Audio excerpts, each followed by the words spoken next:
entitlement.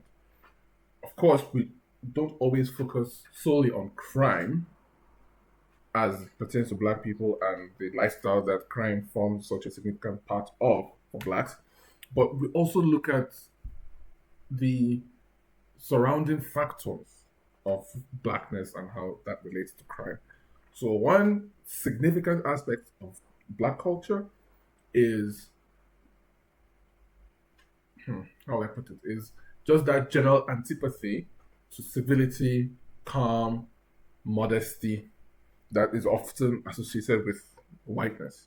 So this clip is going to exemplify what I'm talking about. But most people who haven't read, who haven't watched, who haven't seen the works of Colin Flaherty and just general black dysfunction won't understand the undertones of what's happening in this exchange.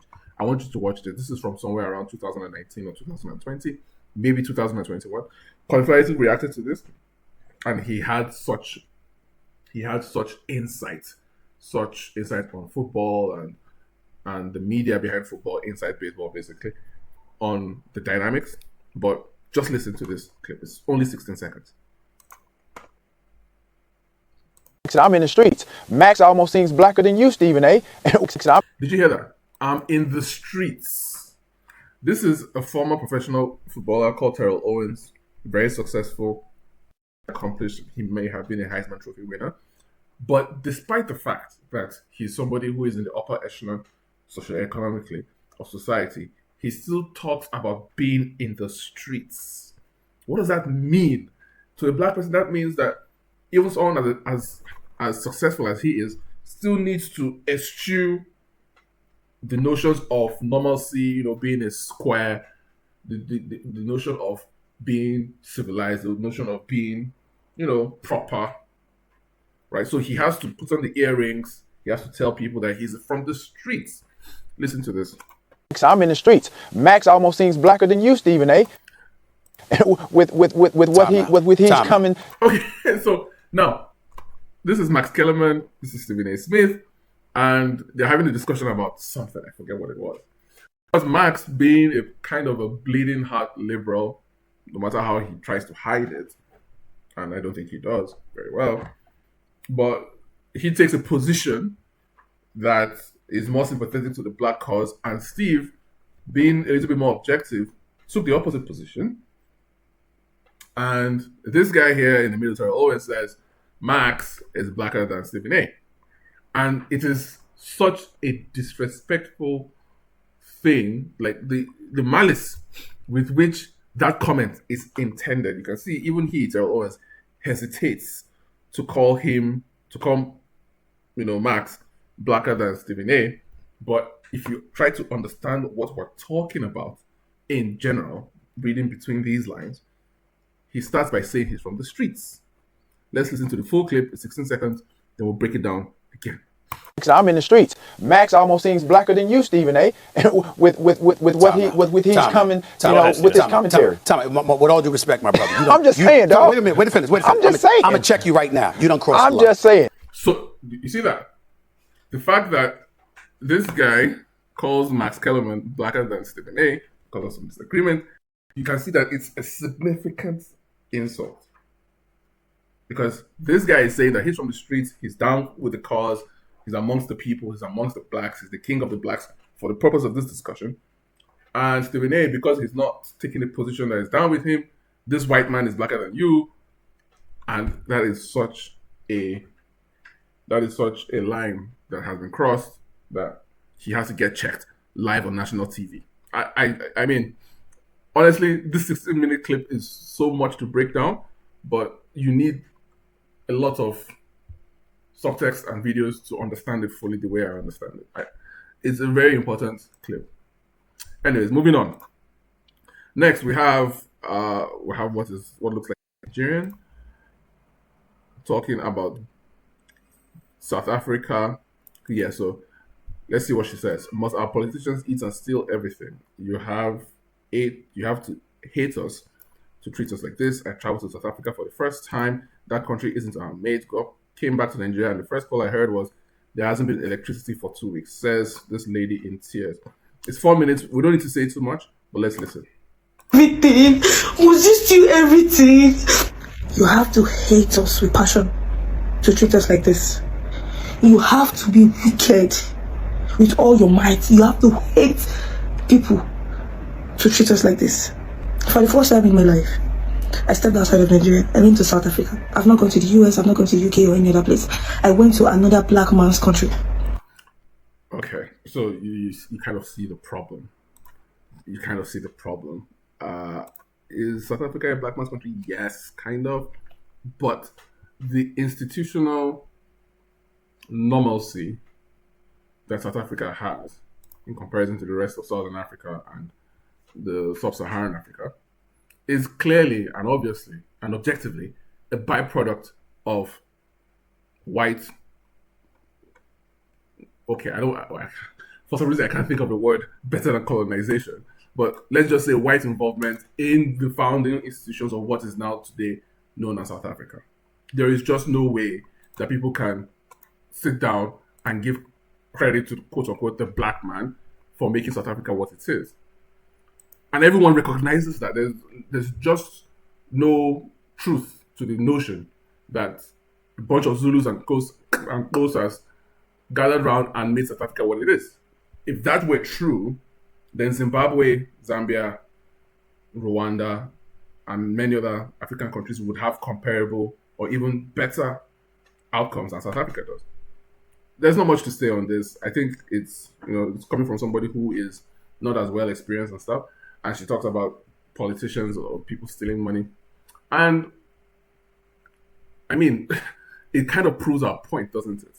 The fact that the average African leader, which is an average African person, because it's usually individuals who become leaders. So if the leader is a thief, a grasping thief that doesn't think about the future of the country, that only wants to line up his own pockets, that leader, quote unquote, was once a regular person who has the same proclivities. So if they have the same proclivities as a leader, it means that they had the proclivities as an individual. We'll get to corruption later in the video. It's going to stay in the same video. We'll go through all these tabs and you'll see exactly what I'm talking about. In fact, where is it?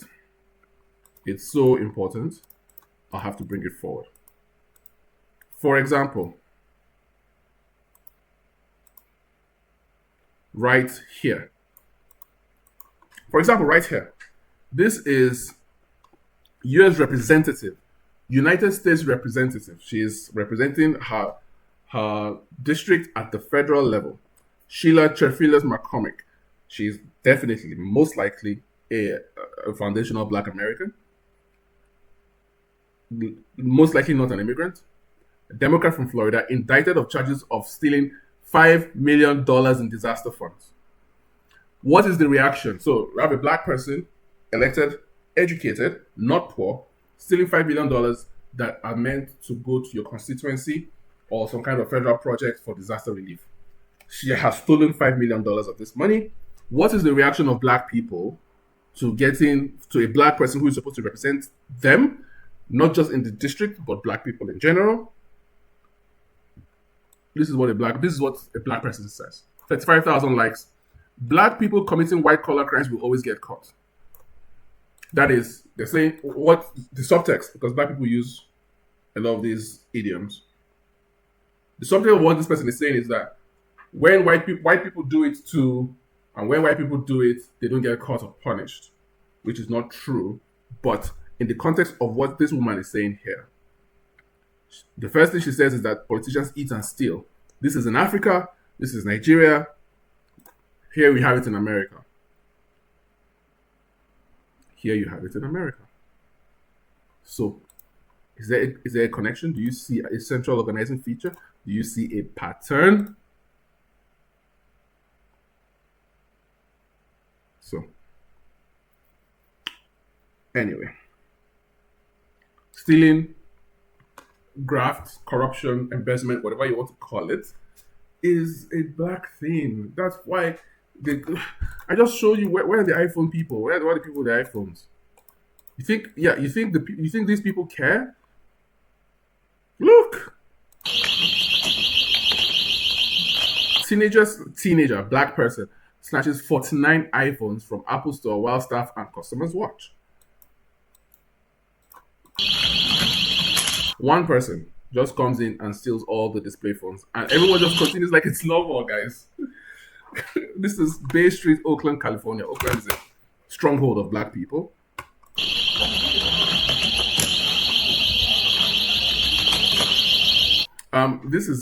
This is about 49 iPhones is roughly this is over $60,000 worth of damage. It could be 70 or 100.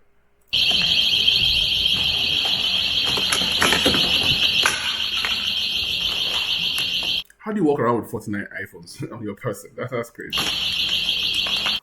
Look, bro has his hands in his pockets. This is so common. I cannot use the word normal. This is so common. It happens so much. It happens so often. You cannot even raise your voice as a guardian of the social contract. Americans are so cowed.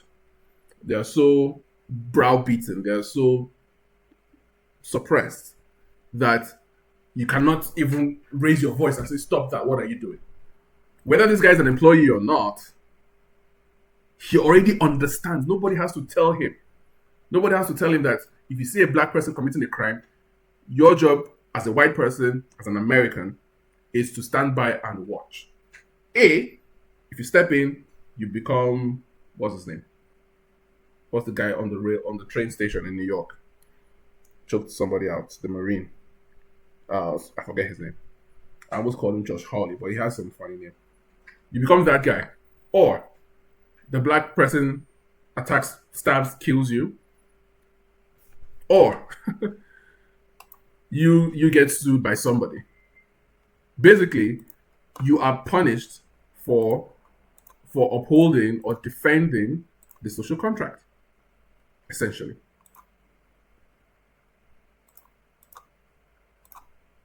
So I find it very strange and part of a pattern.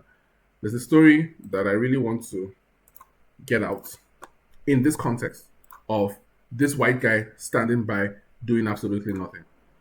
This is the clip. Portland jury clears black man of assault because white man he stabbed had said the N-word. Now, that is how Daily Mail is reporting it. That is not what happened.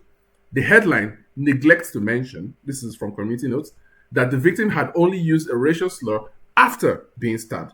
Now, you ask me, why are you conflating stabbing and stealing iPhones and this guy with his hands in his pocket? Just watch. He looks like staff. It's probably not because of the headband, but we have to call him a guardian of the social contract of not stealing. As I said, if he intervenes and he's trying to, restrain this person, this black person, a video comes out, oh, he's racist, or he's stopping this black person who just came in shopping, or whatever the case may be. In this case, someone gets stabbed. Portland jury clears him of assault. Stabbing someone, is that assault? Or grievous harm, or grievous hurt, or attempted homicide? But he gets charged with assault. Assault is, for fuck's sake, assault is shouting at somebody. Shouting at somebody aggressively is assault. And that's where we have to understand the difference between lexical words and legal words. Because how can somebody get stabbed and the person is being charged with assault, which the jury clears him of? So that's what this guy understands. This guy understands this, even in Oakland, California, that if you see a black person doing something criminal, which is what they often do, you do not have the moral authority to stop them. The black person here is in a higher moral authority than you. We just explained that because this guy got stabbed and he gets cleared by a Portland jury. He's not aware of this story, but everybody already got the message. We got the message, not just George Floyd, not just Frederick Gray, not just Michael Brown, not just Trayvon Martin, not just Rodney King. We got the message the whole time. 30, 40, 50